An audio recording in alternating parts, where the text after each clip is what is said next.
ejemplo, yo tengo un canal en YouTube, soy un Cine, y he sufrido, me han puteado muchísimo, precisamente por hablar de estos temas. ¿Por la qué? O sea, yo tengo un canal de YouTube que no deja de ser una red social, como son Twitter o Facebook. Y precisamente por hablar con todos estos niñatos idiotas que no han quitado comunistas, he tenido muchísimos problemas. Bueno, y los tendrá. Y hasta he tenido... Ya sabe usted que automáticamente se ha manifestado, y con arreglo al segundo escalón leninista, usted está ya en lo que se llama la información dentro de las listas. Evidentemente, mientras estemos en la Comunidad Europea no pasa nada, pero si estaríamos en otras épocas, sería usted un candidato para ser liquidado en el tercer escalón, que es la rebelión armada, y sin duda en el cuarto, que es el terror rojo, eliminación del 15 al 30% de la población. Y todo empieza por ahí, la gente no se da cuenta, larga, y cuando llega el momento te sacan de casa y tú dirás, ¿yo qué he hecho? Nada, simplemente que no encajas en el sistema. Es así, funciona así. Yo tenía ese problema, y aparte que me tenía una trampa y lograron capturas mías y datos míos, que todo eso está denunciado. Pero es más, yo también he conseguido algunos datos de los imbéciles que hicieron esa putada.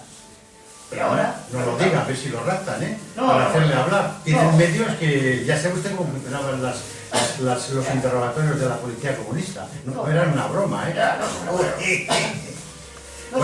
Bueno, pues sí, por presento favor, esta tarde, siguiendo con el ciclo de conferencias de Librería Europa, tenemos con nosotros a Tomás Ruiz, que es un viejo ya conocido de esta casa, porque además de dar conferencias, pues asiste a las conferencias, hace ya varios años que viene por aquí, y es un experto en el tema de la masonería. Nos va a hablar sobre la masonería, sobre la historia de la masonería y sobre la vigencia, aunque algunos creen que la masonería pues actualmente ya no tiene un papel, pero sigue jugando un papel muy importante en la historia del mundo, y actualmente pues más que nunca, porque está presente pues en todos los estados, pues a través de una forma invisible, y a veces incluso pues más visible, porque se le ve cada vez más esto, el tipo que tiene y las gentes que la utilizan. Pues bueno, con nosotros todo Luis, hasta ahora. Muchas gracias por la...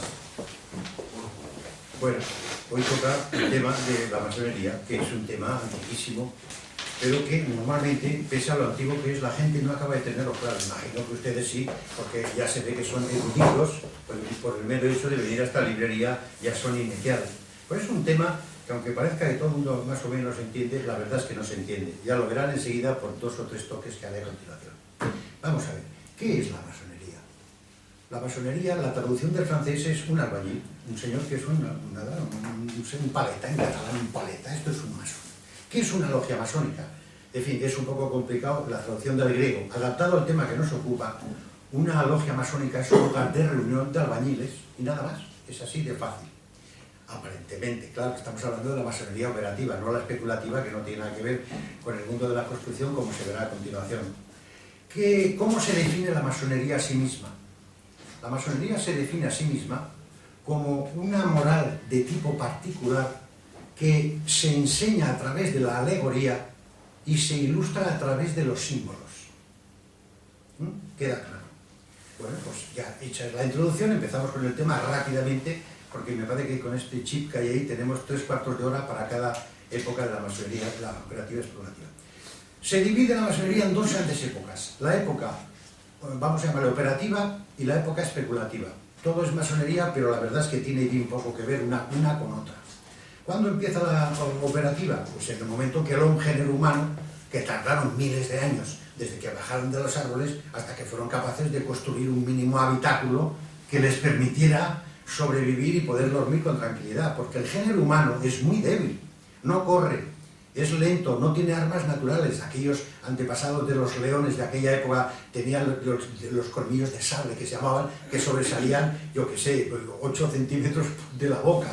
Eran animales temibles. El género humano no corría, después de nacer tarda mucho tiempo en valerse por sí mismo, su piel es extremadamente delicada, enseguida es motivo de lesionarse, incluso de desangrarse a través de una pequeña herida. No tiene pelo, por eso no tiene grasa que le proteja del frío, ni del viento, ni de la lluvia, y necesita un habitáculo. Porque si no, está sujeto al famoso complejo de Adler. Adler era un discípulo de Freud que desarrolló el miedo ancestral que sintieron nuestros antepasados y que seguimos sintiendo nosotros.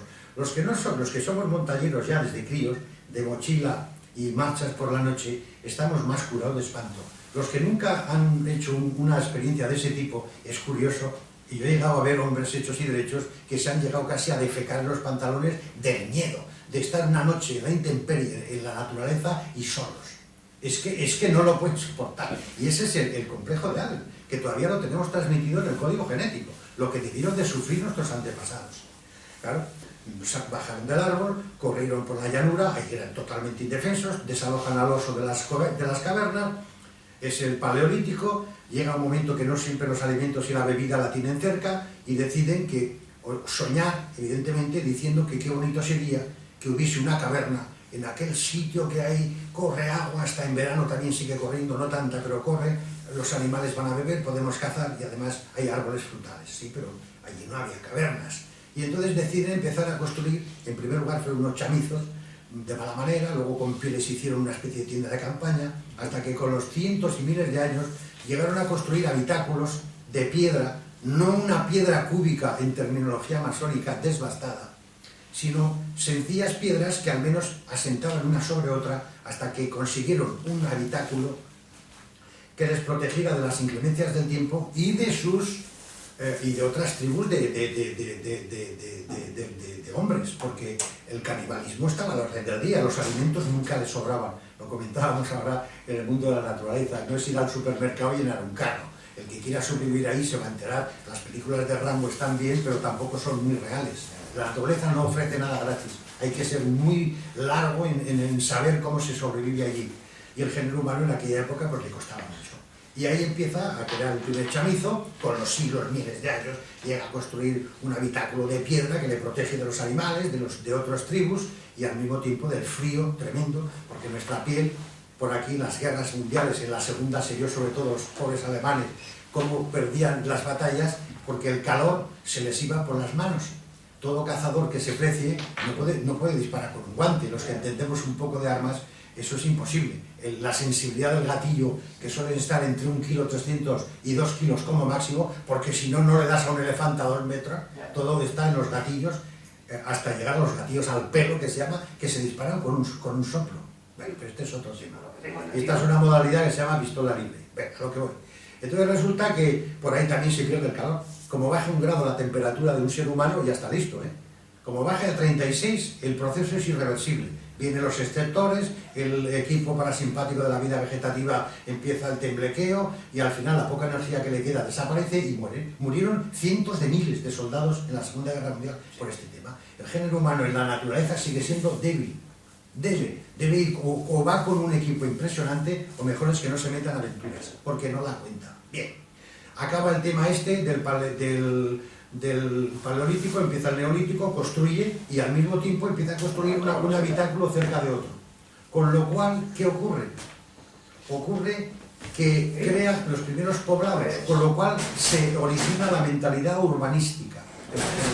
Empieza el sistema urbanístico y poco a poco pues, se estabiliza, crea poblados, etcétera, etcétera. Pasan unos miles de años y nos encontramos con civilizaciones antiguas, algunas más desarrolladas que otras debido a la climatología u otros problemas, también de tipo congénito, porque había enfermedades que obligaron a ciertas... En fin, nuestros descendientes no descendemos de una rama única, desaparecieron muchísimas formas de vida aparentemente humanas. Una de las civilizaciones antiguas más notables es sin duda la de los egipcios. También había los babilonios, los persas, pero los egipcios aún nos siguen dando sorpresas, aún hoy en día.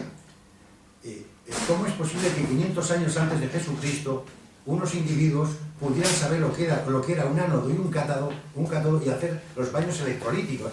Es que es demasiado, es increíble. Y no lo sabemos todo todavía de ellos. Se supone que la Atlántida, etcétera, etcétera. Bueno, esta fue una gran civilización que llegó en el mundo de la construcción a penetrar en los arcanos más profundos de las ciencias ocultas y de las religiones mistéricas, también en el campo de la construcción. Hago un pequeño inciso, porque sobre todo en la masonería especulativa se habla constantemente, ya se ve que son protestantes, de origen protestante, y el Nuevo Testamento apenas se habla y de Cristo menos, todo eso es el Antiguo Testamento. Bueno, es así y no tiene otro arreglo. Se sabe constantemente en la masonería especulativa el Templo de Salomón, Girán, Abel, todo este tema. ¿Qué pasó con Girán, Abel? Porque también ahí la gente normalmente no tiene mucho conocimiento de lo que pasó. Se habla mucho del templo de Salomón, que lo destruyeron los romanos. No es así. Por allá en el año 1350 antes, y perdón la velocidad, porque si no acabaríamos. Por ahí en el año 1350 antes de Cristo hubo un faraón egipcio que se llamó Amenhotep IV. Este, inducido por sus señoras, por su mujer, una tal Nefertiti, y por familiares de origen sirio, decide nada más y nada menos que cambiar de Dios. Allí se adoraba desde tiempo ancestral, en un mundo politeísta, al dios Amón. Él decide entrar en un mundo monoteísta y adorar al dios Atón. Incluso cambia el nombre de Amenhotep por el de Ictatón. Bueno, bien, el que manda, manda. Ahora, también hay que saber ser un buen aprendiz de brujo, porque cuidado con liarla, porque las consecuencias suelen ser terribles. Y esta fue una de esas. Todo este tema no duró más de 17 años, pero se montó una en Egipto impresionante. Eso fue una revolución religiosa. Todas las revoluciones tambalean el sistema y depende de a quién le tambalees, no pasa nada, y a quién le tambalees, sí. En este caso se tambalearon nada más y nada menos que las castas superiores de los magos y los sacerdotes, y también la de los altos cargos militares. Oiga, en buena se había metido el señor Ictatón, porque estos no se van a quedar tranquilos viendo cómo les desplazan del poder. Bueno, pasa el tiempo, y no duró más de 17 años esta aventura. Y entonces un día un grupo minoritario de gente importante conspira contra Ictatón y lo asesinan, y se acabó. Es así de fácil. Siempre ha sido así, desde Caín y Abel. ¿Qué ocurre? Todos los que habían secundado a Ictatón son objetos de persecución. Se genera una ola gigantesca de represión. Y entonces le indican al gobernador de una de las 43 circunscripciones que se dividía el antiguo Egipto, que se llamaba Gosén. Era una zona que hacía frontera con el desierto. El gobernador era un tal señor Moisés. Le indican que debe huir rápidamente, porque si es detenido, él y los que le habían secundado serán sometidos a severísimas penas. Estamos hablando de la condena a muerte, como mínimo, porque en aquellas épocas también lo de las torturas estaba a la orden del día. Enterrar vivos, en fin, todas estas lindezas que vemos tanto en las películas. Él tiene que huir rápidamente, y a él, claro, con él van los que le habían secundado, que eran los levitas, una de las tribus de hebreas, que por cierto eran las más cultas, sabían leer, escribir, y además pues eran los que le secundaban al señor Moisés. También le acompañaron los que quisieron, porque nunca es todo un bloque. Todos estos movimientos políticos no es un equipo de fútbol, sino que cada uno depende de sus circunstancias. Una gran mayoría de hebreos se fueron con él. E empieza el éxodo. Hago este inciso porque el éxodo que nos han contado es de una manera, pero también hay otras versiones. Por ejemplo, hablo de Freud, Sigmund Freud, no un señor que anda por la calle. Este señor, en sus famosos escritos sobre judaísmo y antisemitismo, dice su versión de lo que pasó, basado en Meyer y Keller, dos investigadores alemanes que me parece que eran también de origen hebreo. Parece ser que al poco tiempo de huir de Egipto, empezaron a surgir los problemas, claro. Una cosa es, y perdónenme la familiaridad, aquello de dame pan y dime tonto, y otra cosa es vivir en supervivencia en el desierto, largas marchas a pleno sol a 40 grados, sin agua. Ya, el índice de mortalidad entre niños y ancianos se disparó. Y automáticamente, claro, la gente dice, bueno, pero ¿en qué lío me han metido estos? Los levitas bien, porque bueno, eran la minoría que secundaba a Moisés, pero el pueblo normal que lo metieron en aquella aventura ya no estaba con Moisés. Y entonces hubo unas quejas terribles. Todos sabemos lo que pasó cuando baja del Sinaí, el Antiguo Testamento, adoraban al becerro de oro, todas estas historias. La gente ya no estaba con Moisés, conspiran contra él y lo asesinan. Y se acabó el problema. Siguen su periplo por el desierto, establecen un campamento que estuvo bastante tiempo en una zona que se llama el Sinaí Oreb, y allí los hebreos se dan cuenta de que unas tribus árabes madianitas adoran a un dios no necesariamente del infierno, pero sí volcánico, que le llamaban Yahvé. Los hebreos lo observan, lo estudian y lo adoptan al dios Yahvé. Claro, esto dicho así suena un poco frívolo, ¿no? Diciendo, bueno, oiga, se fabricaban una religión a su medida. Es que esto era lo normal en aquellas épocas. Todas las tribus, todas las civilizaciones tenían multitud de ídolos y dioses por todos los lados, que los adoraban y hacían sacrificios. Si no respondían, le decían, ya no te quiero, y empezaban a adorar a otra cosa. Era así. Y esto mismo hicieron los hebreos. Luego siguieron su periplo, llegaron a Canaán, un poco elástico lo de la tierra prometida, porque estaba habitado. tuvieron que manu militari vencer a los pobres cananeos, que de ahí viene la palabra Israel. Israel viene de Israel, que Il era el dios de toda la vida de los cananeos, y el que vence al dios Il son los israelitas, Israel. Imponen a Yahvé, y bien, pasa el tiempo, y 1000 años antes de Jesucristo, 10 siglos antes, Salomón, hijo de David, un gran rey, sabio entre los sabios, decide construir un maravilloso templo en agradecimiento al Dios Yahvé por las bienaventuranzas y los dones que le han sido concedidos a su pueblo. Y construyó un soberbio y maravilloso templo con arreglo, cuidado, no un templo por construir, sino con arreglo a las normas y a las ciencias ocultistas y mistéricas egipcias, que ya sabían muy bien interpretar los levitas. Cuidado, ya estamos en el mundo absolutamente esotérico. Era un rey sabio que dominaba a la perfección el mundo del esoterismo y de las ciencias mistéricas de Egipto. Bien, ¿qué ocurre? Pasa el tiempo y un rey de Babilonia, que es Nabucodonosor, también esto es normal, hoy en día también, pero en aquella época es más todavía, invade Israel y vence. Esta vez les toca perder a los israelitas y gana Nabucodonosor. Destruye el templo, se lleva todo el botín que puede, oro, plata y pedrería, y se lleva a gran parte del pueblo como esclavos. Pasa el tiempo y otro rey, en este caso Ciro de Persia, pues lo mismo, construye un poderoso ejército y no se le ocurre otra cosa más que invadir Babilonia. En este caso les toca perder a los babilonios. Y aprovechando esto quedan en libertad los israelitas. Parte de ellos vuelve otra vez al antiguo Israel y sobre las ruinas del primer templo comienza a construir el segundo. Hubo 2. La gente no se aclara en ese detalle. 2 templos.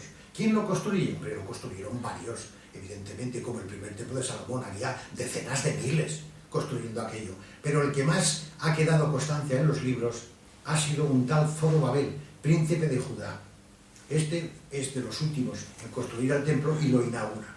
Por tanto, hubo 2 templos, construido el primero por Salomón, destruido por Nabucodonosor, y el segundo construido por Zorobabel y destruido por el emperador Tito, emperador romano, 70 años después de Cristo. Ya no ha habido ninguno más. 2. Bien, acabamos con este tema, que vuelvo a repetir, sale constantemente, por eso lo he hecho un recalco en lo que es la masonería especulativa, del señor James Anderson. Pero esto es otro tema que vendrá después. Volvemos a Egipto. ¿Qué ocurre en Egipto en ese momento? Hay un faraón que se llama Ptolomeo, un hombre sabio.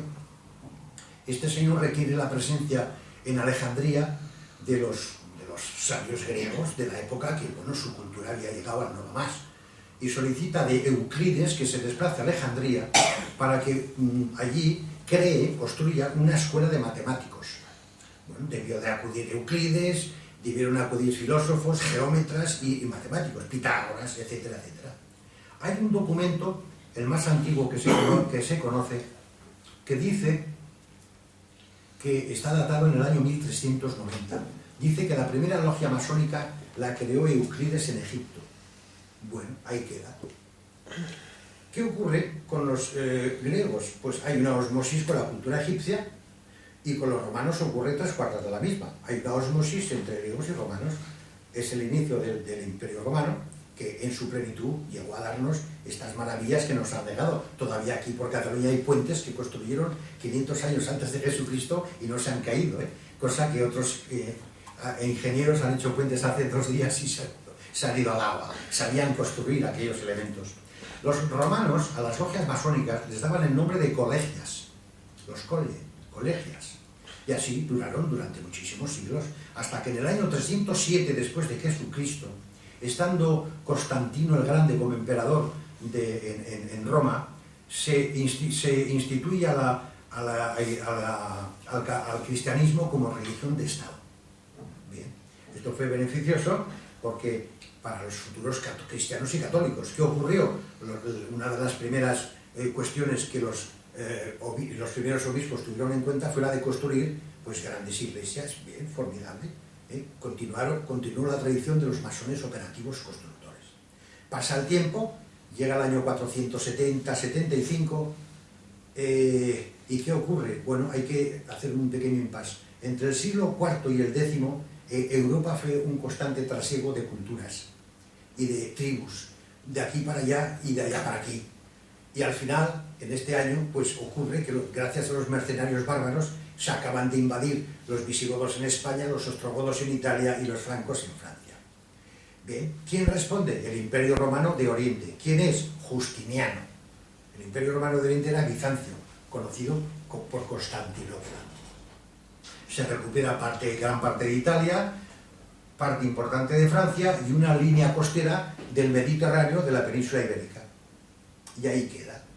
Bueno, los bárbaros, con perdón, los más alejados de Roma, pues quizá por ser más bárbaros lo destruían todo al principio, luego se dieron cuenta de su error y empezaron a construir otra vez. Los más cercanos a Roma ya sabían de qué iba y se adaptaron enseguida a las tradiciones de los colegios constructores y siguieron con la tradición de construcción desde el punto de vista godo, de los visigodos, ostrogodos, etc. Así pasó el tiempo, hasta que llegado el año 711, los musulmanes cruzan el estrecho de Gibraltar y en 2 días se apoderan de la península ibérica. Este es un hecho que hace temblar a los que somos amigos de la historia. ¿Cómo es posible que en 4 días se apoderen de un país que luego cuesta 700 años volver a recuperarlo? Pero ¿aquí qué ha pasado? Pues ha pasado un detalle que será constante en la historia de España, una de las asignaturas pendientes, que es la seguridad del Estado. La seguridad del Estado en este país es la asignatura pendiente. Y por lo que se ve, cada vez que ponemos, incluso ahora, muchas gracias, el televisor, siguen saliendo problemas de seguridad del Estado que no pasan ni en una tribu de pigmeos. Es increíble este país. Y increíble fue que en menos de 5 años, 4 años y medio, se apoderan todos los musulmanes de la península ibérica y luego hace falta 7 siglos para echarlo. ¿Pero esto qué? ¿Qué pasa? ¿Que eran hombres que medían 14 metros? ¿O eran más guapos que nosotros? ¿O tenían ciertas partes gigantescas y las tenían que llevar con un carro? ¿Pero cómo es posible? Pues es posible a muchas cuestiones, repito, que han quedado marcadas en nuestra forma de ser. La seguridad del Estado es la asignatura pendiente de los españoles, como se verá luego en las guerras de religión con Felipe II, destrucciones de fuerzas militares increíbles, al mando de auténticos botarates, pero cosas increíbles. No pasa en ningún país serio. Y en una tribu que llamamos de salvaje, ni en broma, porque es que te cortan el cuello enseguida. Aquí no, los hacían llenos de chatarra, bueno, unas cosas increíbles. Yo he hecho un poco de comicidad en el tema, pero se sabe el origen, Lo que pasa es que no me atrevo a comentarlo. Del origen.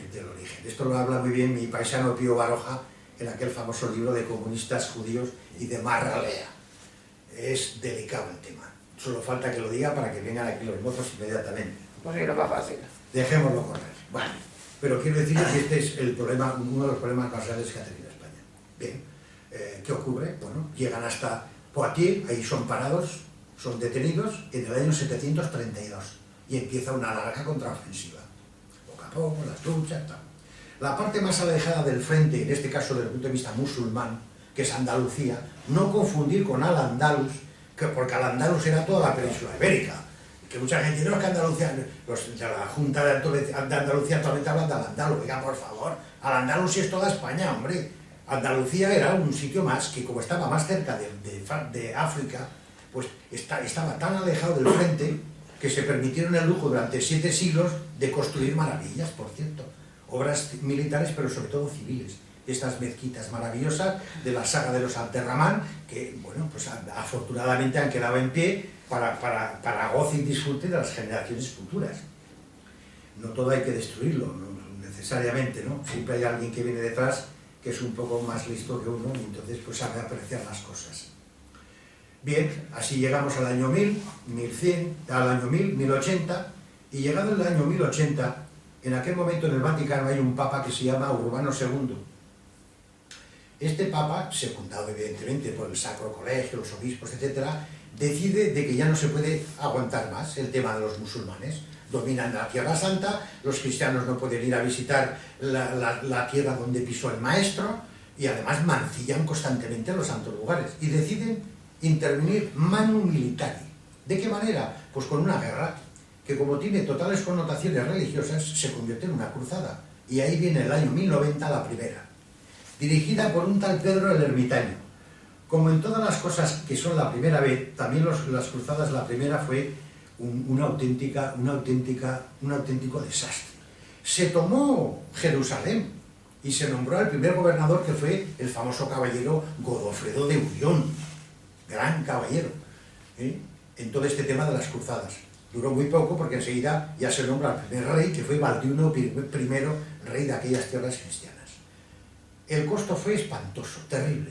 Pues cuentan los historiadores musulmanes que los huesos de los cruzados hacían montañas, o sea, una masacre impresionante.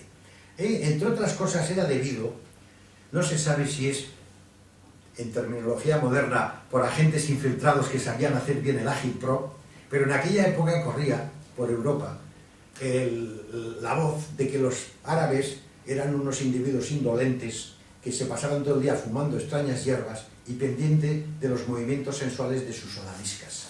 Hombre, a lo mejor era verdad, pero también tenían virtudes, cuidado con los musulmanes. Como guerreros podían soportar largas jornadas de lucha en el desierto a 40 grados y sin beber agua, cosa que los cruzados cristianos ni nanay de nanay.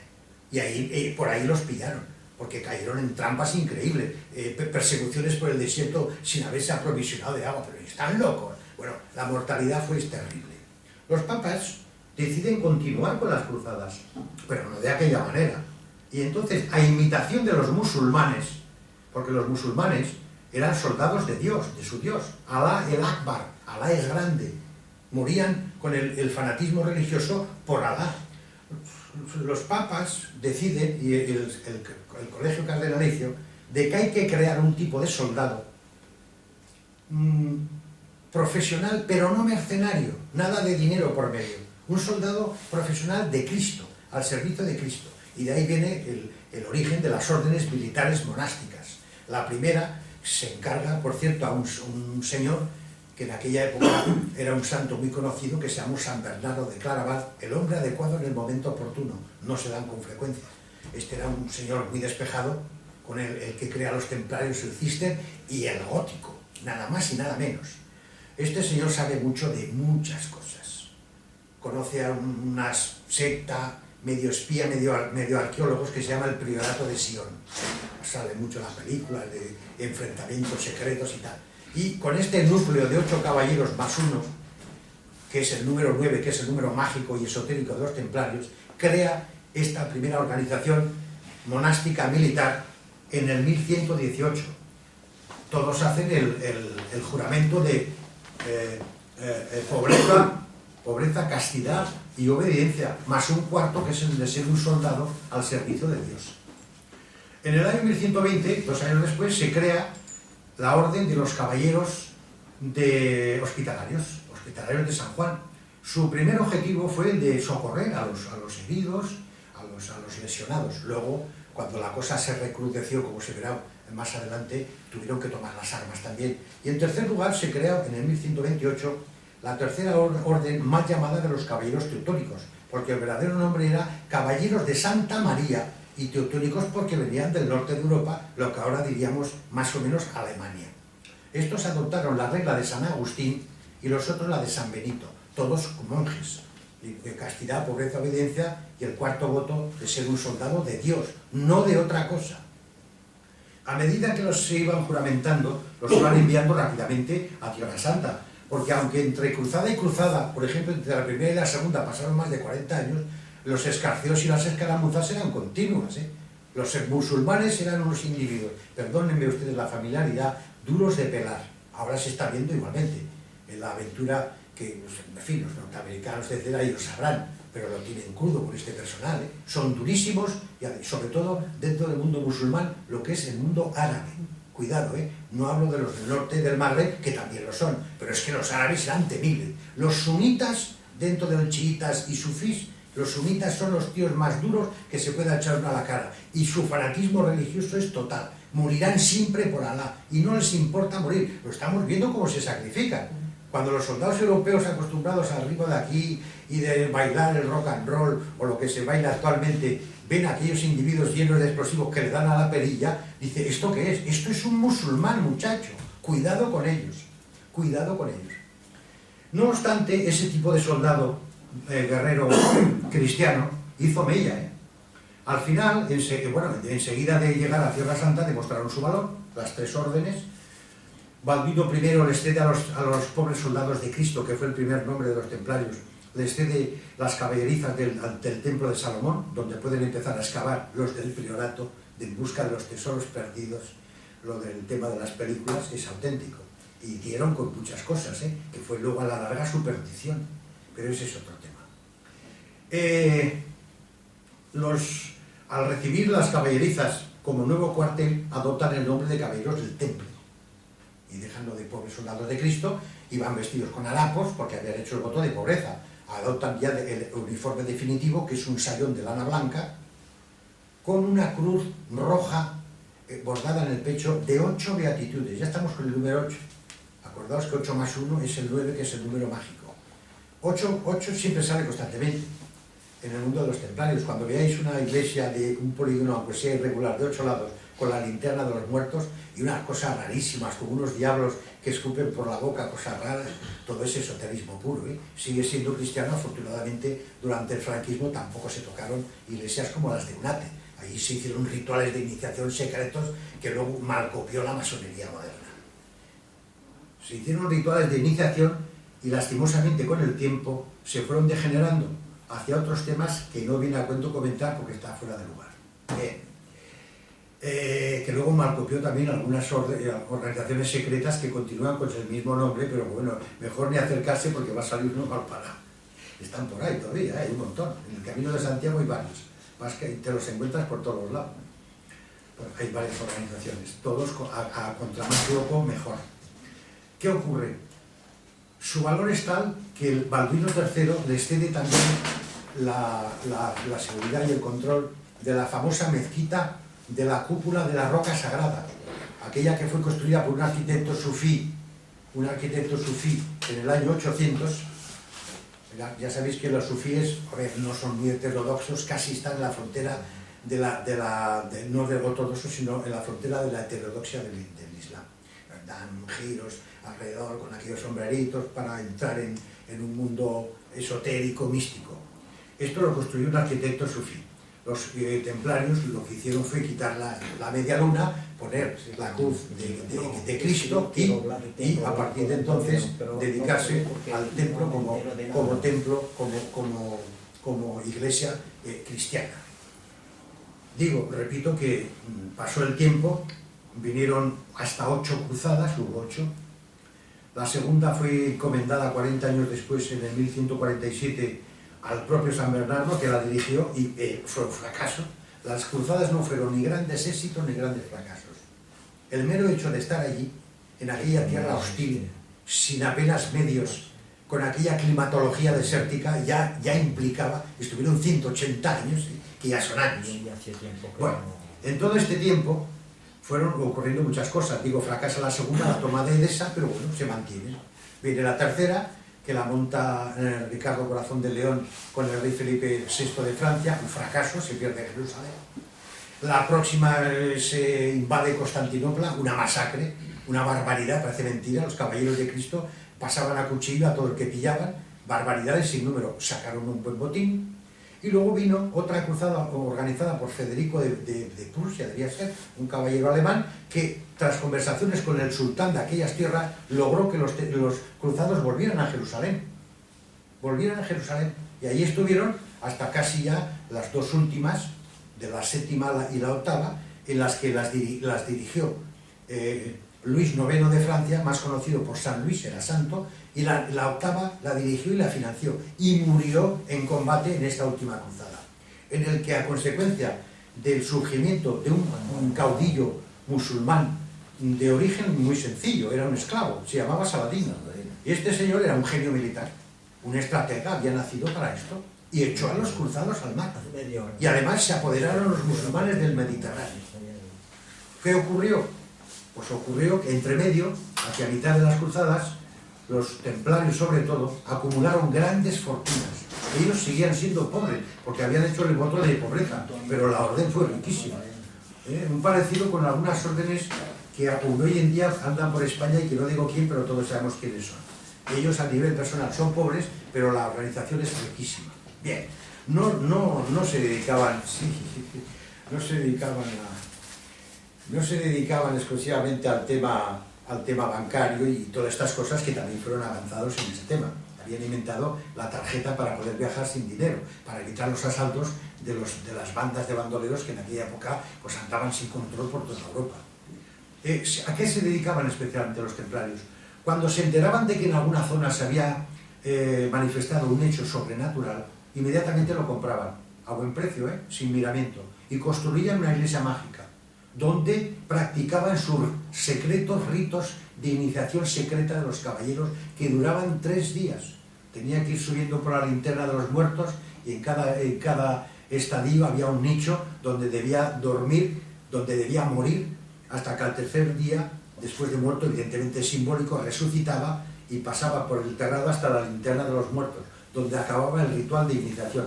Para comenzar, se colocaba en una zona donde al construir ya sabían ellos que de la tierra emergían las famosas corrientes telúricas, que sumadas a las se originaban las corrientes cosmotelúricas a través de chimeneas cosmotelúricas, que el que visite un gran templo de ellos, si no lo sabe, pasa desapercibido y no se entera.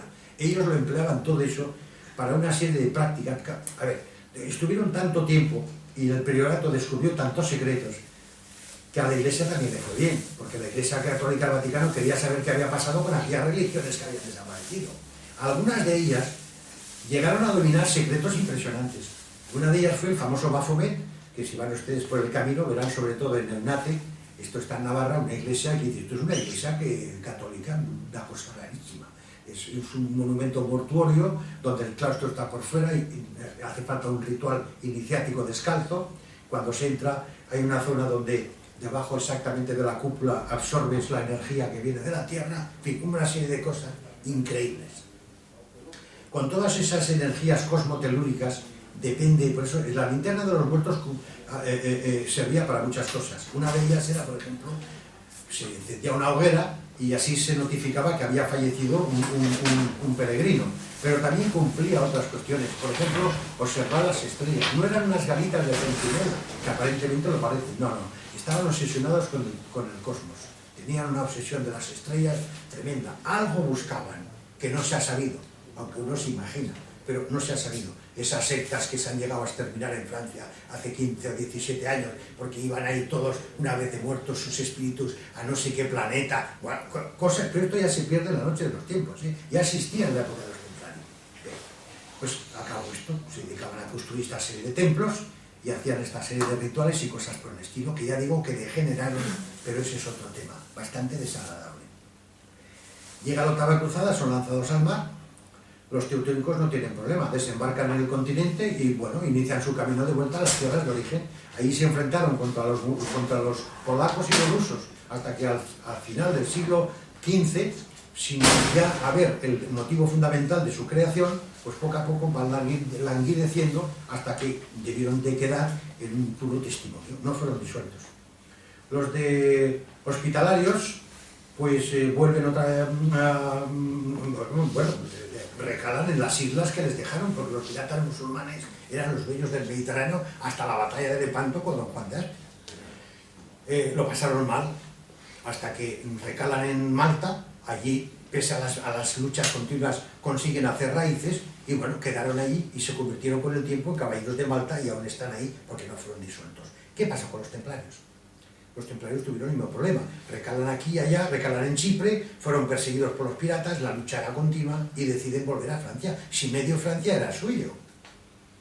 Dice, ¿pero qué hacemos aquí perdiendo tiempo? Y vuelven a Francia. Claro, la Francia que ellos dejaron 180 años antes no es la misma que encuentran al volver. Ellos dejaron una Francia medieval y ahora se encuentran con una Francia en el resurgir de las monarquías absolutistas. Un rey para todo un territorio con una policía y un ejército. Claro, en una situación como esa, ya me dirán ustedes que pinta un ejército privado con guerreros guerreados, con mejores armas y con un capital, con una economía 1000 veces superior a la del rey de esa nación. Bueno, es que no encaja, no puede ser. Así debió de pensar el rey Felipe IV el Hermoso, que era el que había en Francia en aquella época. debió consultar con la almohada en sus momentos íntimos y decir, bueno, estos individuos un día se les cruzan los cables y aquí yo duro 5 minutos. Sí, no iba equivocado, porque aquella policía y aquellos soldados que tenía estaban pensados para aquellas gentes, no sé, ahora permítame la broma, quizá pues ponían multas a las carretas porque se pasaban de velocidad, las carretas de bueyes y cosas así. Pero en un enfrentamiento militar con los templarios hubieran durado 5 minutos, porque es que los cortan por la mitad. No tenían, y perdón por la expresión, media bofetada. ¿Qué hace el rey? Que demuestra ser un hombre muy inteligente, Felipe IV, pues decide conspirar contra ellos. Lo mejor es atacarles por el punto más débil. Deciden en un día de hora H, él, junto con el Papa Clemente V, que en aquella época no estaba en Roma, hubo una saga de 4 o 5 papas, que debido al terror que tenían de los piratas musulmanes no estaban en Roma, estaban en Aviñón. Este Clemente V, ¿qué hace? Pues junto con Nogaret, que era el jefe de la policía, la Inquisición en aquella época, que era familia del rey además, conspiran los tres y en un día de hora H, en una elogiable acción policial, son detenidos en toda Francia la mayoría de los caballeros, sobre todo los mariscales, senescales y el último gran maestre, Jacobo de Molay, Jacques de Molay. Son acusados de cualquier bobada, porque el motivo no era detenerlos para obtener una información. Hay 2 tipos de interrogatorio: el interrogatorio para obtener información y el interrogatorio de quebrar la voluntad, que es otra cosa. Esta es lo que me interesaba, y contra más barbaridades se pusieran en el papel mejor, para luego decir, veis, estos son los culpables. Casi una cosa parecida a lo que ocurría en los países comunistas con los famosos procesos de Stalin, que cuando les faltaba alguien, por ejemplo en agricultura, cogían a uno que había sobrado de cuestiones de pesca y lo metían allí, y después de pasarlo por la piedra, pues él se declaraba culpable a lo mejor de que la agricultura no iba cuando él no tenía ni idea. Pero él, delante del pueblo, quedaban pues una cosa como esta, que empleó las técnicas de Pavlov. Esto ya se empleaba en la época de la Inquisición. Bueno, llega el momento de condenar y el Papa se echa para atrás. No condena. ¿Qué ha pasado? La Iglesia es muy sui generis, lleva muchos años de lucha y sabe mucho. Y por lo que sea, vayan ustedes a saber, el Sacro Colegio Cardenalicio, los obispos, alguien le debió decir a Clemente V, no nos compliquemos la vida, no removamos, con perdón, el cielo. Por algún motivo, claro que lo hay, pero no es momento de comentarlo aquí. Se abstiene. Bueno, el rey monta en cólera, continúan las detenciones de caballeros, se duplican y se tortura más intensamente. Llegaron a morir un buen número de caballeros en las torturas, debió ser terrible. Al final, pues se sale con la suya, fueron condenados a morir en la hoguera según el protocolo de la Inquisición, y aquí se acaba el mundo de los templarios. Se hace con sus riquezas, que también era un motivo de acabar con ellos, y militarmente desaparecen. Parte de los caballeros consiguieron huir, cruzar los Pirineos y llegar a España. Aquí son acogidos con benevolencia y con cariño. Había un motivo. Las cruzadas se habían terminado en Tierra Santa, pero aquí continuaba la lucha contra los musulmanes, ¿eh? Debían ser unos tíos impresionantes, porque se apoderan de España de 4 años y tardamos 700 en echarnos. Debían ser duros. Sí, por eso estos combatientes, no solo los reyes de España no hicieron caso de las tonterías de la policía del rey, ni de él mismo, porque él vivía muy cómodamente en Francia, sí, pero aquí hacía falta combatir, no decir bobadas. Entonces aquí los acogieron con cariño. En Aragón se crea la Orden de Montesa para ellos, y el rey de Portugal crea la Orden de Cristo para ellos, que luego revirtieron, sobre todo con el rey de Portugal, en la famosa escuela de navegantes, que individuos que 2 días antes no podían salir más de 4 metros a pescar una sardina, resulta que estaban ya en posesión de planos hechos en pieles de animales sobre rutas marítimas, incluido las costas de América, que uno no se explica de dónde salió. Bueno, de los templarios, ¿de dónde va a salir? Tenían una flota impresionante. Parte de los caballeros huyeron también por el Mediterráneo, en algunos de sus barcos, cruzaron el estrecho de Gibraltar y desembarcaron en Escocia, dando lugar, por ósmosis, con los masones operativos de aquellas tierras, a una masonería muy sui generis, que luego tuvo un papel muy importante en las guerras de religión con la saga de los Estuardo. Perdieron, pero bueno, fue notable y fueron acogidos, esto hay que decirlo, por la familia Sinclair. Sale constantemente en el mundo masónico. La familia Sinclair fue la que acogió a estos masones, a estos caballeros del Temple en Escocia. Bueno, aquí se acaba la historia del tema. Ya está. Sigue la lucha en España, en Francia, en muy poco tiempo, 1314 por ahí, va falleciendo el rey, va falleciendo el papa. Bueno, ¿qué ocurre? Pasan 20-30 años y se origina la Guerra de los 100 años. ¿Motivo? Pues los afanes expansionistas de Inglaterra. Respuesta francesa, débil al principio, casi los ingleses se apoderan de media Francia, surge Juana de Arco, en fin, etcétera, etcétera, y levanta la moral, los franceses y tal, y al final acaba la Guerra de los 100 años y se vuelven a quedar casi en tablas como cuando se había originado. Se acaba esta, voy a mucha velocidad y perdón por la frivolidad, se acaba esta guerra de 100 años y empieza otra de otros 100 años, la guerra de religión. ¿Qué es esto? Esto se divide en dos fases, la reforma y la contrarreforma. ¿Qué es la reforma? Bien, por ahí el año 1500 fueron naciendo en Europa una serie de individuos que llegando a la mayoría de edad serían protagonistas de hechos notables. Por ejemplo, Carlos I de España y V de Alemania, Martín Lutero, Calvino, Zuinglio y Íñigo de Azpeitia, paisano mío, que luego el nombre más conocido es San Ignacio de Loyola. Cuando llegan a la mayoría de edad, de alguna manera, tienen que enfrentarse. Vamos a coger el arquetipo de todo aquel tema de la reforma. ¿Quién? Martín Lutero. Es un clérigo, agustino, etc. Bueno, en un momento determinado este señor cuestiona la autoridad del Papa, cuestiona a la Virgen María, cuestiona la resurrección. Los protestantes no creen, el que muere se muere y se acabó. No hay resurrección de las almas ni la vida perdurable, amén. Y además cuestiona al Papa. Claro, la respuesta del Vaticano es ipso facto. Bula declarado hereje. ¿Qué hace Martín Lutero con la bula? Pues esto quedó plasmado por muchos pintores de la época. La quema en una plaza pública rodeado de gente. Esto es notable, siempre sale el Lutero quemando la bula. En ese momento Lutero ya no cuestiona, desafía al Papa. Bueno, ya está cantada la guerra. Entramos en la contrarreforma, el Concilio de Trento. Se manifiesta en Francia, dura de 1550 a 1629 y hubo 8 guerras terribles de religión, los hugonotes, la versión protestante de los franceses, la noche de San Bartolomé, pasaron a cuchillo a miles de protestantes, masacres unos contra otros.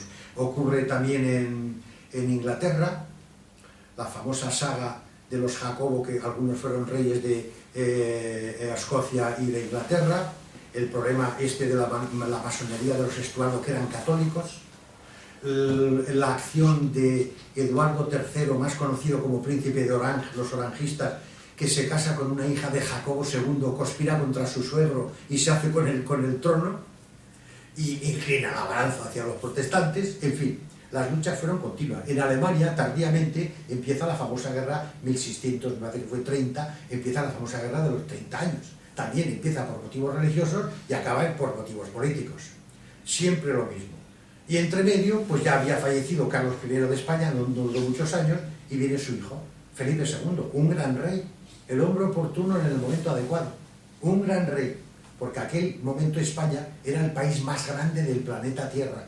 En nuestro imperio no se ponía el sol, y este era el rey adecuado, impresionante, un estratega, un gran estadista. Bueno, ¿qué le pasa a este rey Felipe II? Pues que está harto. Está más que harto de que en aquel momento la reina de Inglaterra, Isabel II, no le crea más que conflictos constantemente. No hay, claro, tenemos un imperio gigantesco, lo que le pasa a todos los imperios y a todos los ejércitos expedicionarios. Todo el mundo está en contra tuya. Y claro, llega un momento que es que no puede más. Se acaba un incendio aquí, se empieza en otro lado, conspiraciones, sabotajes, atentados, y siempre la mano de Inglaterra detrás, financiando a los conspiradores, a los criminales, a los que cometen sabotajes. A partir del año 81, también Portugal es España. ¿Qué hace Inglaterra? Sigue financiando a los de la monarquía inglesa, a los de la monarquía portuguesa, perdón, para tratar de que vuelvan otra vez a ocupar el trono, no porque les guste, sino para fastidiar al imperio español. Se harta Felipe II y dice que la única solución es que muerto el perro se acabó la rabia. ¿Qué significa? que hay que desembarcar en Inglaterra y machacar a los ingleses, de una vez para siempre. Y entonces decide construir una flota gigantesca que se llamó la Armada Invencible. ¿A quién le ponen al frente de esto? Al hombre adecuado en el momento oportuno, que no sobran. Tuvo gran suerte de encontrar a un gran soldado español que se llamó don Álvaro de Bazán, victorioso en la batalla de Lepanto a las órdenes de Juan de Austria y con Andrea Doria. Este fue un soldado impresionante, hundió en toda su vida militar a más de 200 barcos enemigos. Era increíble. Si alguien sabía de barcos era don Álvaro. Bueno, don Álvaro acepta el cargo, se convierte en almirante en jefe de la flota con carta blanca y empieza a acumular en Lisboa una impresionante masa de barcos, cañones, pólvora, hombres, apoyo logístico impresionante. Y casi está a punto de iniciarse el famoso desembarco, la batalla contra los ingleses y el desembarco en Inglaterra en el año 1588. ¿Qué ocurre? Pues una noche de febrero de 1588, don Álvaro se toma la correspondiente tila, se acuesta y al día siguiente está muerto. ¿Qué ha pasado? La seguridad del Estado español, para no perder la costumbre, con su típico cachondeo del que estamos acostumbrados hasta ahora mismo, ponemos el televisor ahora y seguimos con el cachondeo de la seguridad del Estado. Dice, respuesta, no, es que se ha muerto de muerte natural. Hombre, claro, y si mi abuela nace con ruedas sería una bicicleta. Oiga, es el almirante y jefe de una flota que va a ser el desembarco de Normandía de aquella época. No caben bromas. Pero España y yo somos así, señor Marqués, no tenemos arreglo. Oiga, y nos quedamos sin almirante como el que se queda sin abuelo. ¿Qué le ocurre a Felipe II? Pues que el choque emocional es brutal, porque aquella máquina gigantesca de guerra no puede parar. Y hay que buscar un sustituto. Y aquí empieza el drama español. El fin del imperio español empieza ahí. ¿A quién se nombra? Pues se nombra a un individuo, una buena persona, indudablemente. Un grande de España, estos típicos grandes de España, tan bonitos en las películas, que salen llenos de chatarra por todos lados, pero que no era el hombre adecuado, no era un genio militar. No era la persona que debía llevar a 140 barcos y 30.000 hombres a una batalla impresionante. No tenía genio militar. Le ponen a él. ¿Qué ocurre? Pues como en todas las grandes empresas, como se ponga un mal jefe, ya sabemos cómo acaban, ¿eh? O se estrellándose. Y la Armada Invencible se estrelló. Salieron de Portugal, llegaron a Coruña, salieron de Coruña a finales de julio y a principios de agosto, ya en Plymouth, a la entrada del Canal de la Mancha, empieza la terrible batalla. Los barcos ingleses no se acercaban a menos de 400 metros, que era el alcance de nuestra artillería, y jamás entablaron combate de abordaje, porque sabían lo que les esperaba, ¿eh? Hubiera sido una masacre como a los pobres musulmanes en la batalla de Lepanto, que no quedó uno para contarlo, ni uno, porque no había prisioneros, se pasaba a cuchillo al personal. Los ingleses lo sabían bien y se cuidaban mucho de acercarse al abordaje a los barcos españoles. Y fueron preparando una trampa gigantesca. Resumo el tema porque se llevaría el resto de la charla. No se pudo enlazar con la infantería de Alejandro Farnesio, que venía de Flandes, para embarcar en Dunkerque y así poder desembarcar en Inglaterra. Los enfrentamientos contra los barcos ingleses, que eran más rápidos de maniobra que los nuestros, fue terrible. Los nuestros echan anclas en Calais, pero los ingleses contraatacan con un arma secreta que eran, ahora suena un poco a chiste, pero en aquella época no debía ser así. Había unos barcos ligeros muy veloces, incendiarios, que los lanzaban contra los buques españoles, las carracas, sobre todo, que eran gigantescos barcos de guerra muy lentos de maniobra. Oiga, como te llegaron un par de barcos de esos, se te incendiaba la madera de tu barco. ¿Qué hicieron los españoles? Cortaron la marra y salieron cada uno como pudo y por donde pudo. Ya estaban listos, porque automáticamente esperaban esa reacción los ingleses y los rodeaban y los destrozaban a cañonazos. También los españoles disparaban, sí, pero es que para una andanada que disparaba un cañón español recibía 6 o 7 del montón de barcos enemigos que le rodeaban. Acabó en un desastre, luego volvieron por Escocia, les pilló las mareas de agosto, los que somos del Cantábrico sabemos qué pasa en agosto, unas mareas terribles. No te puedes fiar ni en la playa. Viene una ola detrás de la otra y la tercera llega a 20 metros de altura y luego vuelve arrastrando todo lo que pilla. Y en el mar pasa lo mismo. Bueno, pues la flota entonces fue cuando ya una vez acabado el tema militar, se estrelló contra las rocas en Escocia, en Irlanda. No quedó ni la muestra. Y me parece que aterrizaron en el puerto de Pasajes de San Sebastián y en el puerto de La Coruña unos 40 o 50 barcos de los 150 o 160 que habían salido. Un desastre. Ahí se acaba España, el imperio desaparece, porque aunque muchos periodistas de hoy en día digan, bueno, sí, una batalla importante y nada más, no. Si los españoles consiguen vencer a los ingleses y desembarcan, y una vez la infantería española de Alejandro Farnesio, hay que preguntar a los holandeses de la época, éramos temibles. El soldado español, normalmente la infantería es terrorífica. La historia hubiera sido muy diferente a la que es hoy en día, totalmente diferente. No fue así, y así acabó el tema. Pero no acaba ahí el problema español, porque muerto Felipe II en el 1599, pues se nombra a su sucesor a un señor que se llamaba Felipe III, un auténtico, perdón por la expresión, botarate. ¿Saben lo que es un botarate? Pues eso era Felipe III. Lo nombra el rey y dice que no quiere saber nada. Oiga, pues deje usted a alguien válido. No. Este era lo del perro del hortelano. Entonces nombra a un válido, un favorito, porque no quería gobernar, que se llama el duque de Lerma, que tampoco resultó un hombre lúcido. España para abajo. Como no hay 2 sin 3, fallecido Felipe III, viene Felipe IV. 3/4 de lo mismo. Dice que no quiere gobernar. Oiga, pues dedíquese a otra cosa. No. Él quería hundir a este país y lo hundió. Nombra al conde duque de Olivares, que es otro botarate. Y al final, con esta pandilla de elementos, España, que era el país unos años antes más grande del planeta, el imperio más grande que había en aquellos momentos, desapareció del mapa, así, por las buenas. ¿Qué ocurrió entre medio? Pues entre medio, hacia la mitad final de Felipe IV en España, que ya el enemigo más grande que tenía Inglaterra había desaparecido, curiosamente, hacia 1650, en Inglaterra, de las tinieblas, surge un individuo de origen hebreo que se llamaba Elías Ashmole. Quizá a ustedes no les suene mucho, no se habla mucho de él. Este señor era un sabio, conocía todo el tema de las ciencias ocultas, la alquimia, la cábala, y lentamente va redactando unos protocolos que marcan el camino a seguir, porque es un sabio y lo sabe todo lo que pasa en el mundo. ¿Ven?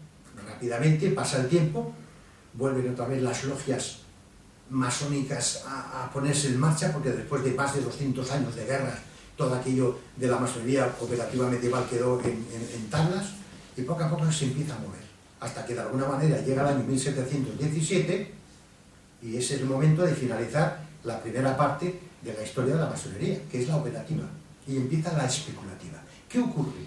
Bien, de las 4 logias más importantes que había en aquel momento, se fusionan y surge la primera gran logia de Londres. Y en ese mismo momento, 1717, surgen de las tinieblas 2 individuos, 2 pastores protestantes, que se llaman, uno James Anderson, que redacta unas constituciones masónicas que llevan su apellido. Hay que leerlas, porque allí ya se va viendo por dónde van a ir los vientos de la historia. La manipula totalmente, etc. Y el otro sacerdote protestante había sido católico en primer lugar, luego protestante, que se llamó de Sagulías. Este señor imprime la liturgia y el ritual. Tiene también muchas manías, lo quema todo. Todos los documentos de la masonería operativa medieval los quema, no se sabe por qué, tenía una obsesión. Así pasa el tiempo y llega 1723. En ese momento ya quedan totalmente aprobadas las constituciones de James Anderson. Dirán ustedes, bueno, ¿y quién aprueba? Pues alguien que tiene poder supremo. ¿Para qué vamos a meternos en disquisiciones si todos sabemos por dónde van los tiros? Aprueban esas constituciones los que tienen poder de verdad. Y se ponen en marcha. Pasan apenas 10 o 11 años y en 1732 ya se crea en el continente la primera logia de obediencia de la Gran Logia de Inglaterra. Ya se constituye la primera. A raíz de la animadversión que existe entre franceses e ingleses, algunos masones franceses dicen, pero bueno, también vamos a tener que estar aguantando a estos ingleses en el mundo masónico. Y 2 años más tarde, en 1734, se crea en Francia la masonería de origen o de obediencia de Gran Oriente, con lo cual queda ya instituido para siempre las 2 grandes ramas de la masonería, las grandes logias de obediencia inglesa y los grandes orientes de obediencia francesa. Algunas veces han ido en apogeo, como dice este caballero, en el caso de la Guerra Civil del 36, el trienio liberal del teniente Riego del 1820 al 23, y la Primera República, que coincide con la Tercera Guerra Carlista, que ya se hablaba de las 17 autonomías que iban a ser las 17 repúblicas. Acabó como el Rosario de la Aurora, a tiros, pero vamos, dos guerras, la carlista y la Guerra Civil Española cantonal, unos a tiros contra otros. Bueno, pasa el tiempo y siguen las logias funcionando, se van creando y tiran para adelante. Llegamos a 1738, 4 años más tarde, y por primera vez en la historia la Iglesia Católica se manifiesta. Lo había dicho Nimú con los templarios y hubo un concilio de Viena para corroborar lo que había dicho el Papa en aquel momento, para disolverlos. Pero por primera vez, y perdón por la expresión coloquial, la Iglesia Católica se retrata. Algo ha debido de pasar o algo ha debido de ver, o le ha debido de ver las orejas al lobo, bien hacían, porque la que se les venía encima era de órdago. Se manifiesta la Iglesia Católica en 1738 y el Papa Clemente XII, que es el que está en aquel momento del Vaticano, dicta una bula que se llamó In Imminenti Apostolatus Specula, y dice el Papa, en resumen, que aquella asociación que se llama masonería es una asociación totalmente anticatólica, que el templo, ya sabéis a qué templo nos referimos, según el Papa en aquel momento, el templo es el templo del diablo. Y cualquier católico que ingrese en una logia masónica automáticamente queda excomulgado. ¡Oh! Oiga, tela marinera, verdaderamente se ha retratado. Ya veían lo que se les venía encima. ¿Qué se les viene encima? Pues se les viene encima una constitución constante y una guerra constante secreta del mundo de creación de las logias masónicas. Lo que había encendido Elías Asmole, había encendido una caldera gigantesca y se convirtió, estaba a pleno rendimiento de temperatura. Toda Europa era una caldera gigantesca de movimientos masónicos revolucionarios. Sin temor a equivocarnos, podemos decir que los inicios de la masonería especulativa casi era una religión al servicio de Inglaterra, porque vamos, el único sitio donde no había problemas era allí. En el resto eran siempre continuos, ¿no? Sobre todo en las monarquías católicas, que esto los reyes todavía siguen sin enterarse. Cuando se enteró Luis XVI ya era tarde porque le habían cortado la cabeza. Pero bueno, este es un tema que llegará inmediatamente después. ¿Qué ocurre? Pasa el tiempo, pasan 30-40 años y llegamos a 1773. Y ahí se da un hecho curioso y triste, que el Papa Clemente XIV disuelve a la Compañía de Jesús, cuando más falta hacen para ese tipo de lucha. ¿Pero qué ha pasado?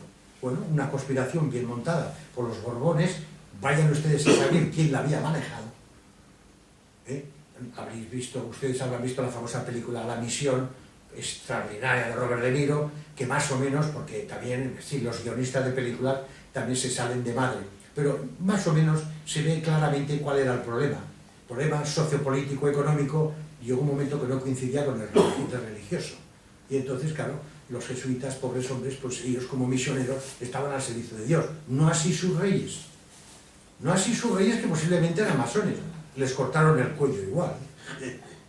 La ingenuidad de los dirigentes. Se puede ser ingenuo y vender cupones de ciegos aquí en la esquina, pero un rey no puede ser ingenuo. Lo sabía. Y el Kaiser de Alemania en la Primera Guerra Mundial, otro ingenuo. Parece mentira, pero así es.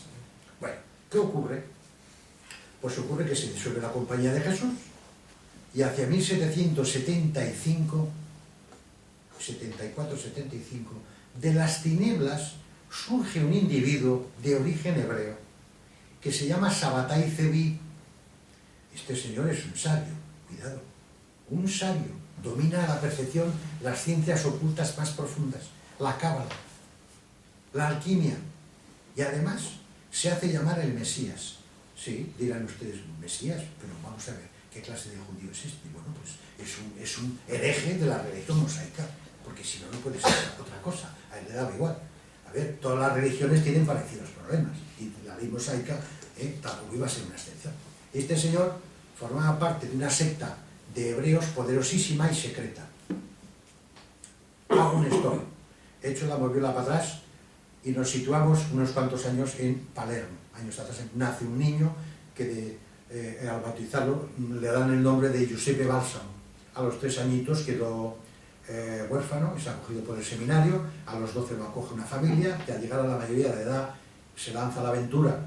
Es un joven dotado, inteligente, aprende idioma rápidamente y enseguida empieza a pulular alrededor del mundo del ocultismo.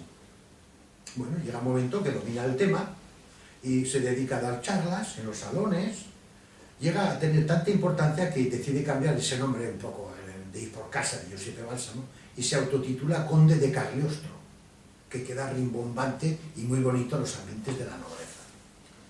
En una de las charlas que da en un salón, este Sabbatai Zevi lo ve, y al acabar se presenta, se entabla una amistad que con el tiempo se hace rápidamente profunda, y en un momento determinado Sabbatai Zevi le abre las puertas del conocimiento profundo, porque el conde de Cagliostro sabía mucho, pero ahora se da cuenta que sabe de verdad, porque se puede saber mucho de muchas cosas, pero de las verdaderas cosas profundas son poquísimos los que lo saben. Y le concede, debieron ver en él, ahora se verá lo que vieron, pues un hombre, el hombre adecuado en el momento oportuno para ellos. Y le abre y llega a tal extremo de anodadamiento del conde de Cagliostro, que está en disposición de crear incluso una nueva religión. Bien, continúa su periplo de conferencias, de charlas, y un día entabla conocimiento con un joven alemán de Baviera. Yo hablo en castellano, no sé cómo se llama en alemán, que se llama Adam Weishaupt. La traducción literal es Weishaupt. Bien, este joven es un dotado, no tiene 30 años, es doctor en Derecho Canónico, llegó a ser profesor y catedrático de la Universidad de Baviera, era jesuita de origen hebreo. Entabla el conde de Cagliostro amistad con él, y con el tiempo pues le va abriendo las puertas del conocimiento. Aquel hombre, Adam Weishaupt, es un hombre culto, y además pues es curioso, quiere saber, y llega un momento que le abre las puertas del conocimiento profundo, lo que nunca habría podido saber por muy catedrático que fuera. Queda anonadado Adam Weishaupt hasta el extremo de colgar los hábitos, y junto con Cagliostro y otras personas que le secundan, crean una poderosísima, secreta y peligrosa organización que se llamó los Iluminados de Baviera.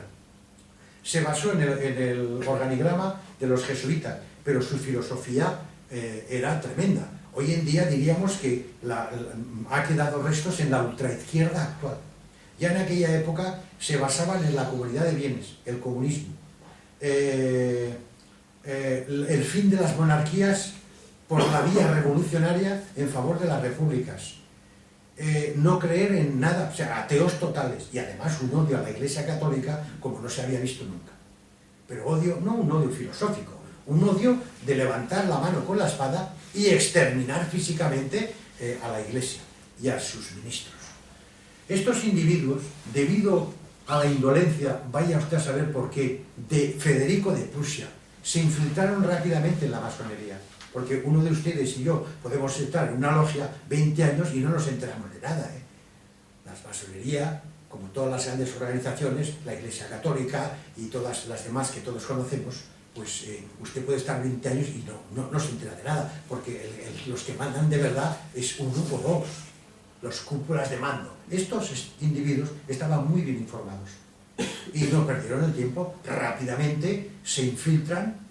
Curioso, ustedes dirán, ¿cómo es posible que se infiltre la masonería? ¿Será la masonería la que se infiltra? No, también puede ser susceptible de ser infiltrada. Estamos hartos de ver las películas, los topos, que se meten en la propia policía, la policía en los topos, los servicios de seguridad de los estados, los partidos políticos, todo el mundo está lleno siempre de espías y agentes saboteadores o agentes infiltrados, o traidores. Y esto pasó con esta masonería. Rápidamente copan los puestos de poder e inyectan su virus revolucionario. Ese virus de los Iluminados de Baviera, terroríficos, se manifestaron en la Revolución Francesa y a posteriori, porque aunque se disolvieron a los 10 años, dicen, yo me inclino a creer que bajaron a estratos más secretos y profundos, dicen que se disolvieron hacia 1785-86. Bueno, ¿qué ocurre a partir de entonces? Pasa un poco de tiempo, es detenido en París el conde de Cagliostro, acusado de haber creado las dos últimas logias de iluminados, es condenado a la Bastilla hasta un año, luego lo condenan al destierro, se escapa, vuelve a París, y en aquel momento que está a punto de manifestarse la Revolución Francesa, en ese momento hay en Francia más de 600 logias de la masonería. La Iglesia Católica ha perdido la partida. No sé por qué disolvió a los jesuitas, cometió un error gigantesco, entre otras cosas. Bien, la Iglesia Católica perdió la partida, se manifiesta la Revolución Francesa, lo que todos sabemos, ¿no? El directorio, el terror, terrible.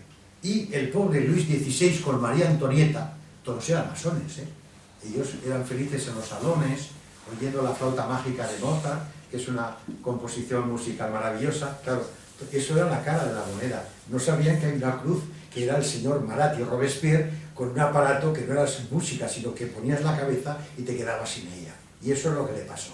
Cuando se quiso dar cuenta, era demasiado tarde. O sea, ¿qué ocurrió?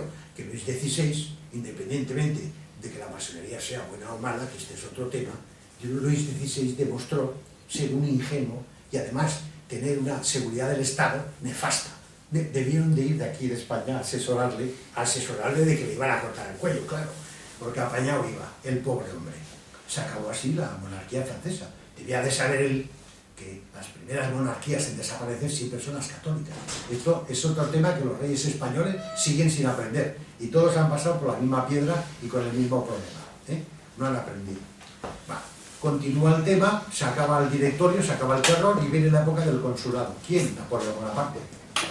Inicia las guerras del consulado, se expande por toda Europa, un genio militar incuestionable, un gran soldado irrepetible. Se expanden sus ejércitos por toda Europa, desde Oriente, o sea, desde el norte al este-oeste, por todos los sitios. Bueno, ustedes dirán, bien, formidable, ¿no? Esto es lo que parece ser que era la Revolución Francesa. La masonería de Gran Oriente, que va donde van sus ejércitos, se multiplicaron a miles las logias por toda Europa. Pues no iba por buen camino. Dirán ustedes, bueno, pero ¿cómo es posible? Bueno, es que, a ver, Napoleón iba por donde le daba la gana y hacía lo que quería. No seguía los protocolos que marcan el camino. Y los que no siguen los protocolos que marcan el camino a seguir, sufren las consecuencias. Los que lo siguen no tienen problemas. Los que se ponen en contra sufren las consecuencias. Y Napoleón iba a sufrir las consecuencias. ¿Por qué no seguía los protocolos? Hombre, no solo no acaba con las monarquías, sino que las potencia. Claro, él, que se cree un gran estadista y un gran manipulador, que quizá lo hubiera sido, pues potencia las monarquías para que giren alrededor de él, porque infiltra, por ejemplo, a Bernadotte en Suecia y todas estas cosas. Sí, pero eso no son lo que marcan los protocolos. Continúa, se autocorona él mismo, o sea, ya se nota más. Hay una jerarquía de coronas, condes, duques. Él cogió la más bonita, la que más piedras preciosas tenía. Se hizo emperador, se encasquetó él mismo, soy el rey del mambo, ¿no? Esto ya demostraba qué clase de persona era y cómo iba a acabar. Esas bromas, en según qué ambientes, se pagan carísimas.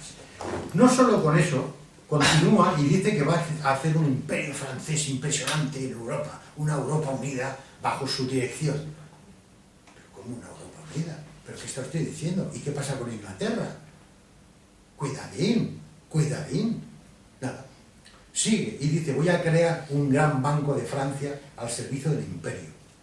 Pero vamos a ver, le dicen los propietarios del dinero con D mayúscula, que todos sabemos quiénes son, le dicen, pero bueno, ¿no ha habido aquí una revolución en la cual ha nacido una nueva filosofía que se llama el capitalismo y en la cual entre el jefe supremo, entre el gobierno, entre el Estado y el pueblo, el mundo de la banca, que hace, deshace y otras palabras malsonantes que están en el diccionario, pues, que no nombraré?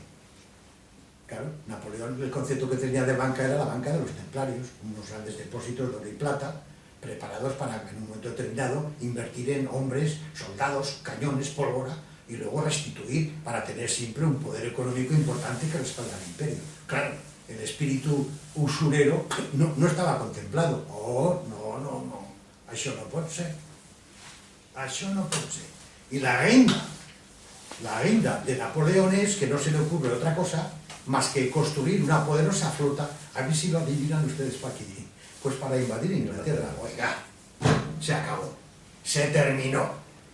Inglaterra mueve los hilos y las grandes logias inglesas de poder omnímodo se ponen en contra y empieza una lucha tremenda contra él. Claro que Napoleón no es Luis XVI, no es ningún pardillo ni es un ingenuo, y además tiene una seguridad del Estado de 1000 pares de narices, dirigidas por un individuo que se llamaba Fouché. No había una rata en lo más profundo de una cloaca del inmenso imperio que se moviera a medio palmo que no lo supiera él a los 5 minutos. Claro, ante un caso como este se luchó contra él, pero no fue un paseo de Robespierre con la guillotina, costó sangre, sudor y lágrimas, cañones, miles de cañones disparando, millones de proyectiles, decenas de miles, centenares de miles de soldados muertos, terrible, pero al final se acabó con él. Curioso, ¿eh? Dato curioso, lo retienen, lo recluyen en Santa Elena y el director del penal, curiosamente, es un inglés de origen hebreo. Curioso, ¿eh? ¿Qué ocurrió con Napoleón? Hombre, pues lo que está mandado.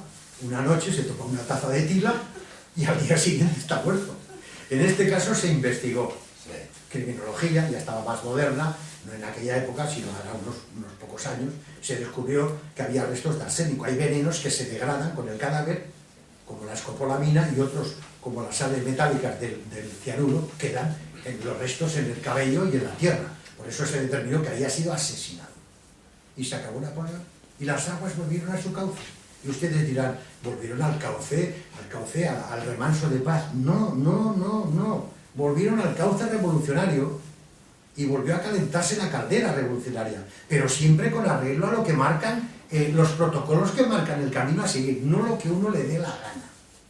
Y inmediatamente, en 1840, se produce la Comuna de París, que muchos franceses dicen que fue la auténtica revolución, y no la de 1789. Vino una segunda Comuna de París, vino la guerra franco-prusiana, del 70 al 71, que, por cierto, con esta guerra se inicia la famosa saga de 5 presidentes españoles asesinados, y la seguridad del Estado, ni se entera, ni se enteraron. Empezaron con Prim y acabaron con Carrero Blanco. La seguridad del Estado, pues no se sabe qué hacía, igual que cuando vinieron los árabes, estarían por ahí plantando champiñones, o vaya usted a saber qué. 6 presidentes liquidados, que no se impide su atentado y no se investiga después. ¿Pero qué país vivimos? Mire usted, España y yo somos así, señor Marqués, que decía aquella obra de teatro.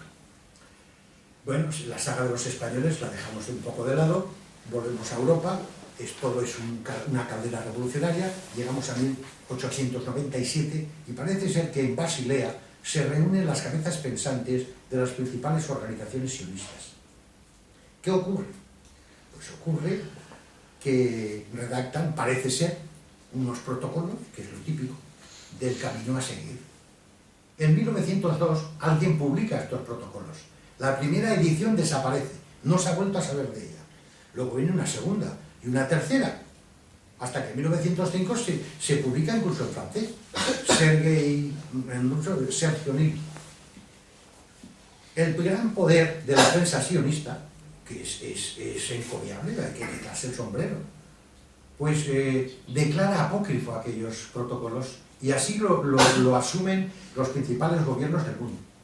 Ahora, con la perspectiva de los años que han ocurrido, parece mentira hasta dónde se puede llegar a manipular.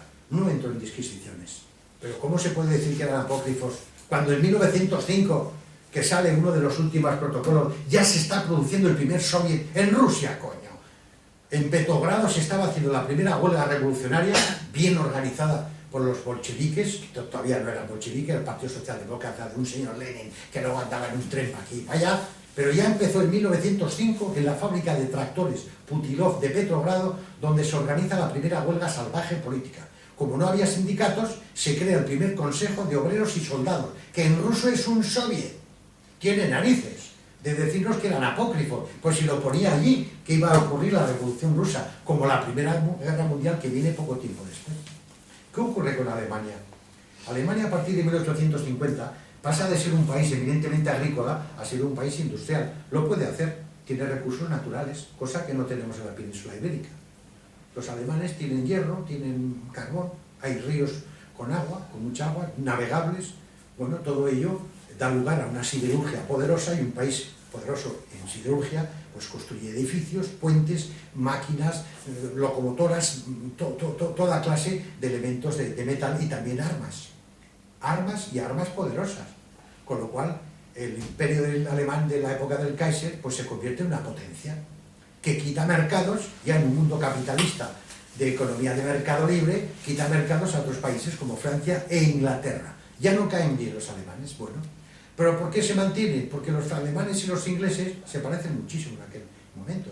Los dos son de mayoría protestante, los dos acogen con mucho cariño a los sionistas, a los judíos, y muchísimos de ellos murieron en el frente ganando la Cruz de Hierro y eran judíos, gente extraordinaria. O sea, no se le podían acusar ni al uno ni al otro de persecución del uno, el caso de Felipe II con la Inquisición, todo eso nada de nada. Entonces, ¿qué pasó? ¿Qué pasó con Alemania? Pues pasó que había un señor allí que se llamaba el Kaiser Guillermo, que era muy ingenuo, era un gran hombre, pero muy ingenuo, y la seguridad del Estado alemán de la Primera Guerra Mundial era muy deficiente, muy deficiente. Ahora lo explico por qué. Va ganando Alemania la guerra. Hombre, fabricaban unas armas, ¿quién no ha oído hablar? Pues Mauser famosos, los aceros alemanes, la artillería terrible, las batallas del Somme, Verdún, decenas de miles de cañones disparando, 9 millones de muertos. Falta un año para acabar la Guerra Mundial, 1917, y Alemania gana la guerra. Entonces Inglaterra da un golpe de timón. Inglaterra es muy sabia, lleva muchos años luchando contra muchos imperios y sabe muy bien cómo mover los peones en la partida del ajedrez. Se pone en contacto con los italianos, que eran uno de los aliados de los alemanes, y les prometen parte de tierras que hay al otro lado del Mediterráneo, la Cirenaica, por ahí, siempre les ha gustado a los italianos, y bueno, pues acceden a cambio de dar la espalda a los alemanes, que se la dan de inmediato, los abandonan. Se ponen en contacto con los árabes, la Arabia, todas aquellas historias, y les prometen que si les ayudan, pues crearán una gran patria árabe en Palestina. Los árabes son grandes soldados y grandes guerreros, pero también bastante inocentes, porque va y se lo creen. Es increíble, es increíble. Bueno, se creen esta historia y empiezan a luchar contra los turcos por la espalda, acosan a los turcos. En aquel momento, por aquellos tiempos, el Kaiser de Alemania, todo era masón, también como Hindenburg, y todos eran masón. Se pone en contacto con los sionistas y les dicen que con la amistad que tienen con su aliado, que es en Turquía, con el sultán de Turquía, les pueden ceder la península de Anatolia para crear la nueva patria como el antiguo Israel. Bueno, bien, lo sopesan los sionistas y ven que es una oportunidad de crear otra patria de Israel. ¿Qué hacen los ingleses? Largos, como ellos solo saben serlo, pues les prometen a los sionistas lo mismo que a los árabes.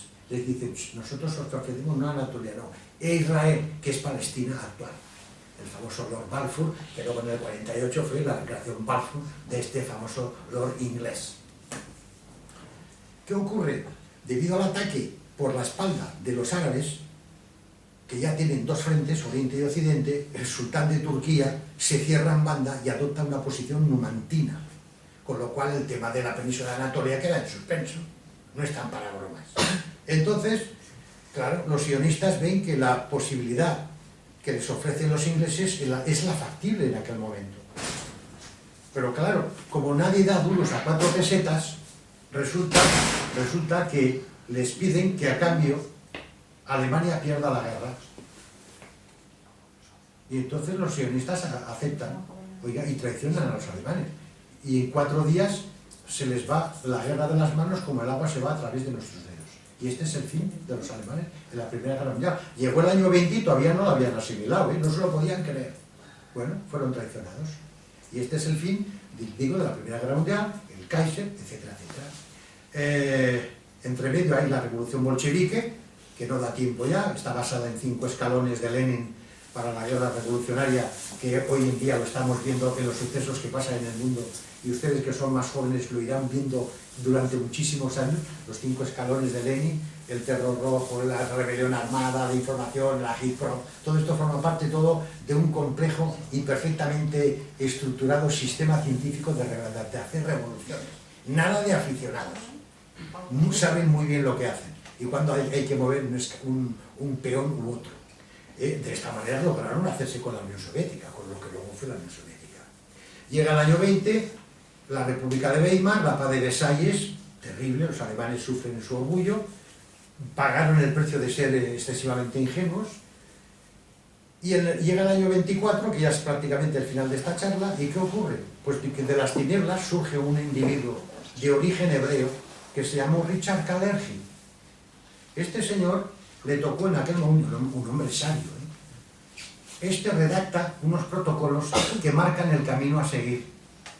A partir de entonces ya se ha constituido la revolución comunista, ha perdido Alemania la guerra, con lo cual el imperio inglés queda libre, han logrado su objetivo, los que de verdad mandan en el mundo.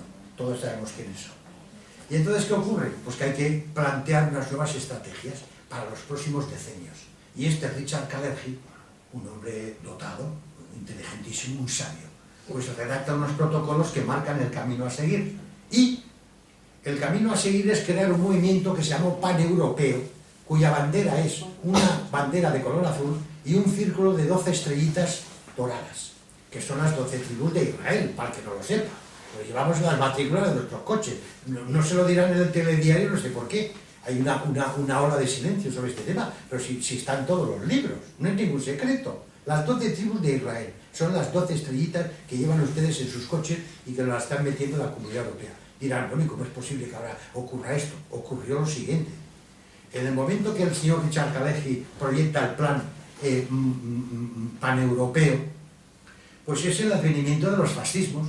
En Italia aparece el señor Mussolini, en España no fue netamente fascismo, pero fue el golpe de Estado del general Primo de Rivera el 13 de septiembre del 23, siendo capitán general en Cataluña. Y en Alemania, más tardíamente, después de ganar el tercer escalón leninista, que es la rebelión armada, la consiguieron vencer unos individuos que se llamaban SA, que los movimientos espartaquistas comunistas de Rosa Luxemburgo les llamaban las bestias pardas, tuvieron la gran suerte, aquellos futuros nacionalsocialistas, de que contaban con hombres guerreados, porque si no hubieran sido liquidados por el tercer escalón, que es la rebelión armada, después de pasar por el primero, que es la HITPRO, y el segundo, que es la información de todo, y redacción de listas, que luego en el cuarto escalón, que es el terror rojo, hay que exterminar entre el 15 y el 30% de la población porque no encaja en el sistema.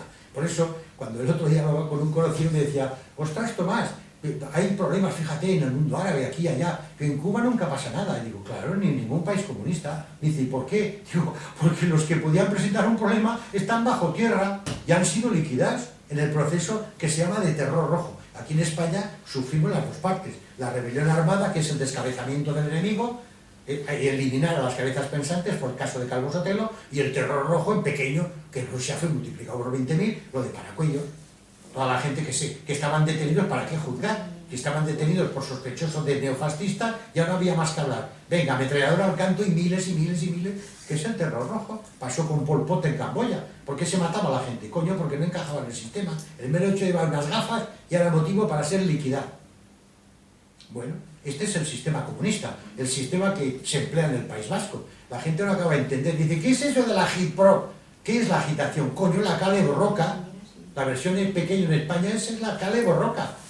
Y aquellos individuos etarras que son comunistas, marxistas-leninistas y que siguen los 5 escalones revolucionarios de Lenin. Ya les han pillado hace 2 días a la policía diciendo que tenían los nombres. Joder, lo que deben de tener, lo saben todo.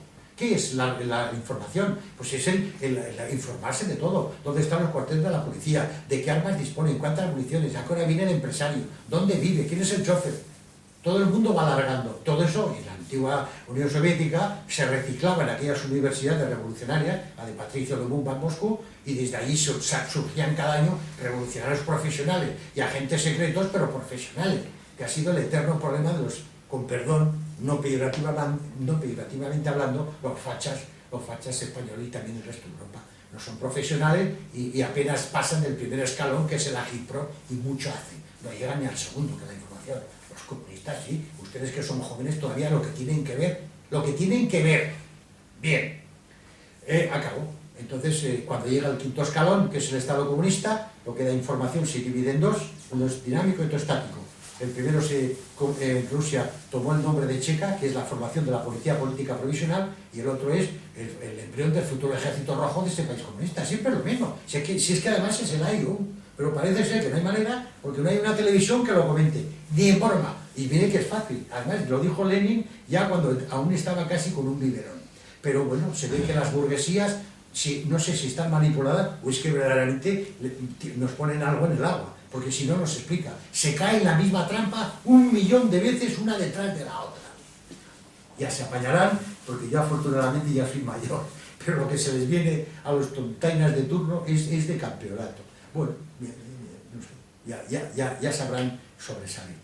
Y entonces, vuelvo al tema de Kalergi y se acaba esta charla, con el advenimiento de los fascismos, evidentemente, la teoría de Kalergi no podía continuar, sobre todo los nazis alemanes, con la cuestión racial, cuando se enteraron de cuál era el camino de Kalergi, que era la mezcla de razas, el aborto millonario, la mezcla de razas obligatoria de negroides y asiáticos para surgir una nueva raza parecida a la del antiguo Egipto, muy manejable, en fin, barbaridades que dijeron, ¿esto qué es? Bueno, lo cortaron de cuajo.